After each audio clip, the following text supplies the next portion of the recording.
Successful व्यक्ति के पीछे कारण मतलब क्यों काम करना है, ये 75% रोल प्ले करता है।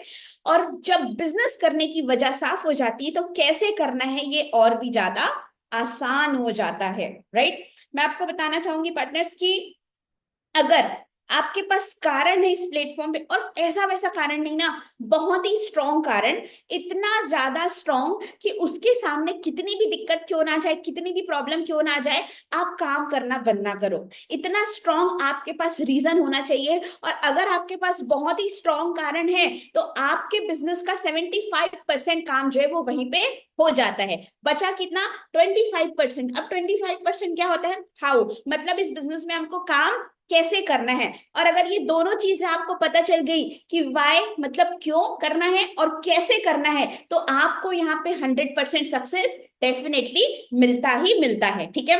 तो जितने भी नए पार्टनर्स हैं जिनको 1 दिन हो रहा है, 2 दिन हो रहा है बिजनेस को ज्वाइन किए हुए, और उन्होंने अभी तक के अपना कारण नहीं बनाया है, तो सबसे पहला काम आप क्या करिए, अपना एक रीजन बनाइए कि आपने इस बिजनेस को क्यों शुरू किया है। ओके, चलिए आगे बढ़ते हैं।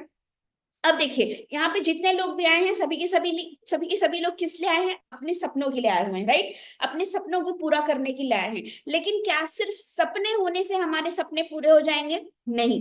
अगर हमको अपने ड्रीम को फुलफिल करना है तो हमारे पास ड्रीम नहीं होना चाहिए, हमारे पास स्मार्ट ड्रीम होना चाहिए। और जब तक हमारे पास स्मार्ट ड्रीम नहीं होगा तब तक कि हमारे कोई भी ड्रीम जो वो फुलफिल नहीं हो पाएंगे, ठीक है। तो स्मार्ट ड्रीम होता क्या है? सबसे पहले होता है एस। एस का मतलब क्या होता है? स्पेसिफिक। स्पेसिफिक का मतलब होता है निश्चित, ठीक है। ऐसे ड्रीम्स बनाइए जो स्पेसिफिक हो। मैंने देखा है बहुत सारे लोग क्या करते हैं, अपने ड्रीम को चेंज करते रहते हैं। आज किसी और ड्रीम के लिए काम करेंगे, कल किसी और ड्रीम के लिए काम करेंगे, परसों किसी और ड्रीम के लिए काम करेंगे। तो अगर आप इसी तरीके से बार बार अपने सपनों को चेंज करते रहोगे तो आपका कोई भी ड्रीम कंप्लीट नहीं हो पाएगा, ठीक है। तो एक ड्रीम बनाना है और जब तक वो कंप्लीट नहीं हो जाता तब तक उसके लिए काम करना है, उसको बोलते हैं स्पेसिफिक, ठीक है। दूसरा होता है मेजरेबल। मेजरेबल का मतलब होता है मापने योग्य। ऐसी ड्रीम्स बनाइए जिनको आप मेजर कर सकते हैं, राइट। मैं हमेशा आपको बताती हूँ कि अपने सपनों की शुरुआत छोटे से बड़े की ओर करिए।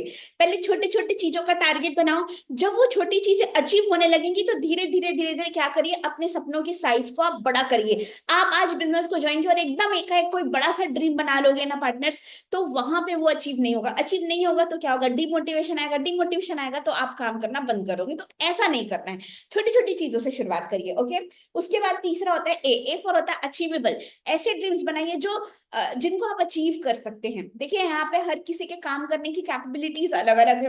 कोई 2 घंटा काम कर रहा है, कोई 4 घंटा काम कर रहा है, कोई 5 घंटा काम कर रहा है, तो उनको उनके बिहाफ में यहाँ पे रिजल्ट आ रहा है। अब आप अपने आप को, आप 2 घंटा काम करो और आप अपने आप को 8 घंटा काम करने वाले से कंपैरिजन करोगे तो क्या लगता है आपको उतना रिजल्ट मिल पाएगा?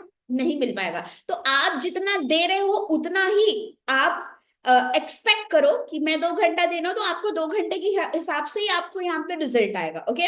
उसके बाद होता है आर। आर का मतलब होता है रियलिस्टिक। रियलिस्टिक का मतलब होता है पार्टनर्स हकीकत। ऐसे ड्रीम्स बनाइए जो रियल में है। हवा हवाई बातें आपको अपने ड्रीम लिस्ट में ऐड नहीं करना है, ओके। उसके बाद होता है टी। टी का मतलब होता है टाइम बाउंडेशन। ऐसे ड्रीम्स बनाइए जिनको आपको टाइम लिमिट देना है। देखो, सिर्फ सपने बनाने से सपने पूरे नहीं होते हैं जब तक उस सपनों को डेडलाइन नहीं दोगे। आपने ड्रीम लिख लिया मुझे कार चाहिए, अब आपको पता ही नहीं है कार कब चाहिए। आपने लिख लिया कि मुझे मोबाइल फोन चाहिए, आपको पता ही नहीं है मोबाइल फोन कब चाहिए, तो क्या कभी वो अचीव होगा? नहीं होगा। तो आपको क्या करना है, एक स्पेसिफिक डेट फिक्स करना है, एक स्पेसिफिक टाइम फिक्स करना है कि मुझे इस ड्रीम को इतने दिनों में, इतने समय में, इस डेट पे, इस दिन पे कंप्लीट करना है। और जब आपके ये पांचों चीजें फिक्स्ड होंगे, specific dream, measurable, achievable, realistic और पांचवा क्या? टाइम बाउंडेशन। अगर ये पांचों चीजें आपने बना लिया, आपने इन पांचों चीजों को अपने ड्रीम में ऐड कर लिया, आपका ड्रीम स्मार्ट ड्रीम कहलाएगा एंड आपका ड्रीम फुलफिल होना भी स्टार्ट हो जाएगा। समझ आ रहा है सब लोगों को? तो इस हिसाब से आपको अपना ड्रीम बनाना है। अब देखिए ड्रीम 3 कैटेगरी के होते हैं, short term, mid term and long term, ठीक है। शॉर्ट टर्म जो होते हैं वो आज से लेकर के अगले आने वाले 6 महीने तक के होते हैं।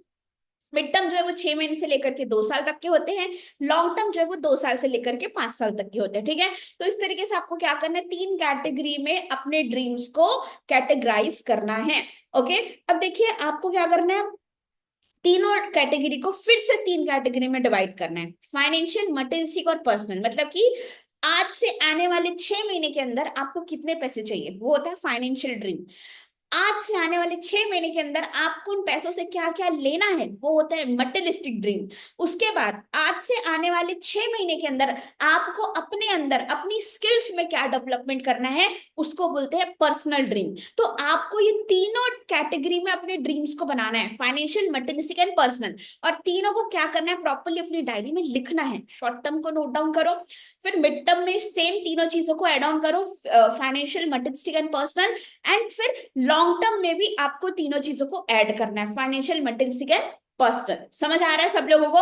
तो जो भी आपके ड्रीम है, जो भी आपके सपने, उसको लिखो, क्योंकि जब तक लिखोगे नहीं तब तक के सपने पूरे नहीं होंगे। समझ आ रहा है सब लोगों को? ओके, चलिए अब आगे बढ़ते हैं। अब बात करते हैं सपने पूरे करने के जो पहले स्टेप होते हैं, वो क्या होते हैं। पहला जो स्टेप होता है वो होता है, क्या होता है, लिस्ट। राइट, आपको क्या करना है, यहाँ पे लिस्ट बनाना है।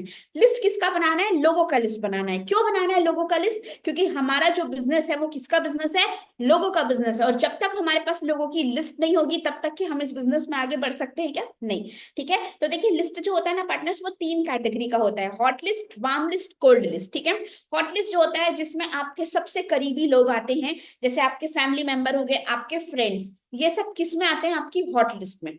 मतलब जो आपकी बातों को मानता हो, जो आपकी बातों को सुनता हो, वो आपके हॉट लिस्ट में आते हैं। समझ आ रहा है? उसके बाद दूसरा होता है partners warm list. Warm list में कौन आते हैं, वार्म लिस्ट में वो लोग आते हैं जिनको आप बाई फेस जानते हैं बट उनसे उतनी ज्यादा बातचीत नहीं होती है, ये आपके वार्म लिस्ट में आते हैं। ठीक है, जैसे आपके फ्रेंड के फ्रेंड हो गए, आपके भाई बहन के फ्रेंड हो गए, आपके कलीग हो गए, नेबर्स हो गए, बैचमेट हो गए, ये सब किस में आते हैं, आपके वार्म लिस्ट में आते हैं। ठीक है, उसके बाद तीसरा होता है partners cold list. Cold list में कौन आते हैं, स्ट्रेंजर्स, मतलब अनजान लोग। ठीक है, जैसे आप कहीं पे ट्रैवल कर लिए, कहीं शादी पार्टी में चले गए, या सोशल मीडिया पे कई सारे अजनबी लोग आपसे मिलते हैं। राइट, तो आपको उन लोगों को भी अपनी लिस्ट पे ऐड करना है। तो इस तरीके से 3 कैटेगरी में आपको अपनी लिस्ट बनानी है। ठीक है, अब देखिए पार्टनर्स, लिस्ट बनाने का एक फॉर्मूला है, फ्रेंड्स फॉर्मूला। इस फ्रेंड्स फॉर्मूले के थ्रू क्या करना है, आपको लिस्ट बनाना है। जैसे कि एफ, एफ का मतलब क्या होता है, एफ से हमको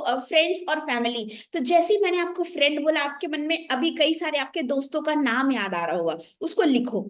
मैंने बोला फैमिली, तो आपके मन में आपके कई सारे फैमिली मेंबर्स का नाम आपको याद आ रहा होगा, तो उसको आप लोग नोट डाउन करिए। आर, आर फॉर होता है पार्टनर्स रिलेटिव्स। आपके जितने भी रिलेटिव्स है उनका नाम अपनी डायरी में नोट डाउन करिए। आई, इंस्टीट्यूशनल्स, मतलब आप कहीं पे पढ़ रहे हो, कहीं पे पढ़ा रहे हो, कई सारे आपके बैचमेट होंगे, उनका नाम अपनी लिस्ट पे ऐड करिए। ई, ई का मतलब होता है एम्प्लॉय। आप कहीं पे जॉब कर रहे होंगे, आपके कलीग होंगे, आप उन लोगों का नाम अपनी लिस्ट पे ऐड करिए। ठीक है, एन, एन का मतलब होता है नेबर्स, अपने आस पड़ोस के लोगों का नाम अपनी लिस्ट पे ऐड करो। डी, डी का मतलब होता है डॉक्टर और एनी अदर प्रोफेशन, अलग अलग प्रोफेशन के लोग होंगे आपके कांटेक्ट में, डॉक्टर होगा, लॉयर होगा, सीए होगा, टीचर होगा, तो आप इन लोगों को भी अपनी लिस्ट में ऐड करिए। उसके बाद होता है एस, एस का मतलब होता है स्ट्रेंजर्स। आप अलग अलग लोगों से भी मिलते हो, हाय हेलो होता है, बातचीत होता है, कई बार वो बहुत अच्छे हमारे दोस्त बन जाते हैं, तो उन लोगों का भी नाम आपको क्या करना है, अपनी लिस्ट पे ऐड करना है। ठीक है, तो फ्रेंड्स फॉर्मूले के थ्रू आपको लिस्ट बनानी है। और अगर आप फ्रेंड्स फॉर्मूले के थ्रू लिस्ट बना रहे हो तो मैं इस चीज की श्योरिटी देती हूँ कि आप कहीं ना कहीं 100 से प्लस, 100 से ज्यादा लोगों का लिस्ट आप बना ही लोगे। और आपके पास कम से कम 100 लोगों की लिस्ट तो होनी ही चाहिए। ठीक है, मिनिमम 100 और मैक्सिमम जितने चाहे उतने लोगों का नाम आप अपनी लिस्ट पे ऐड कर सकते हैं। ठीक है, लिस्ट आपको इस तरीके से बनाना है, प्रॉपर एक डायरी लेना है, उस पे name, address, phone number, occupation, मतलब क्या करते हैं, एसटीपी मतलब शो द प्लान, उन्होंने प्लान ऑनलाइन देखा, ऑफलाइन देखा, वो आप नोट डाउन करोगे। उसके बाद लास्ट होता है कमेंट का, मतलब प्लान देखने के बाद उन्होंने क्या बोला। तो इस तरीके से प्रॉपर एक डायरी आपको मेंटेन करना है। ठीक है, अब लिस्ट बनाने के बाद आपको कुछ कुछ चीजों का ध्यान रखना है। जैसे पहली चीज, नेवर प्री जज एनीवन। हम सबसे बड़ी मिस्टेक यहीं पे करते हैं, हम क्या करते हैं, लोगों को जज करते हैं, ये कर सकता है, ये नहीं कर सकता, है ना। इस तरीके से हम जज करते हैं ना लोगों को। तो आपको यहाँ पे किसी को जज नहीं करना है कि ये करेगा कि नहीं करेगा। राइट, आपका काम क्या है, शेयर करने का। तो आपके कांटेक्ट में, आपके दिमाग में जितने लोगों का नाम आ रहा है, आप सभी का नाम लिखो। कई बार ये होता है पार्टनर्स कि हम जिनको ये सोच करके छोड़ देते हैं कि अरे यार ये शायद नहीं कर सकता, और वही इंसान ज्वाइन कर लेता है, वही इंसान किसी और के साथ ज्वाइन कर लेता है। तो ऐसा ना हो, इसीलिए आपके कांटेक्ट में जितने भी लोगों को आप जानते हो, जितने भी लोग हैं, सबका नाम आप अपनी लिस्ट पे ऐड करिए। ओके। दूसरी चीज, इंक्लूड एवरीवन। अपनी लिस्ट में हर किसी को इंक्लूड करो, फ्रेंड्स, फैमिली, नेबर्स, कलीग, सबको इंक्लूड करो, ठीक है। तीसरी चीज, every name should be noted on your diary. हर नाम आपकी डायरी में लिखा हुआ होना चाहिए। एंड फोर्थ, जितनी बड़ी लिस्ट उतना बड़ा income. More your list more your income. जितना ज्यादा आपका लिस्ट होगा उतना ही ज्यादा आपका इनकम होगा। समझ आ रहा है? तो ये चार चीजें जिनको आपको ध्यान में रखना है जब भी आप लिस्ट बनाने के लिए बैठते हो, ठीक है।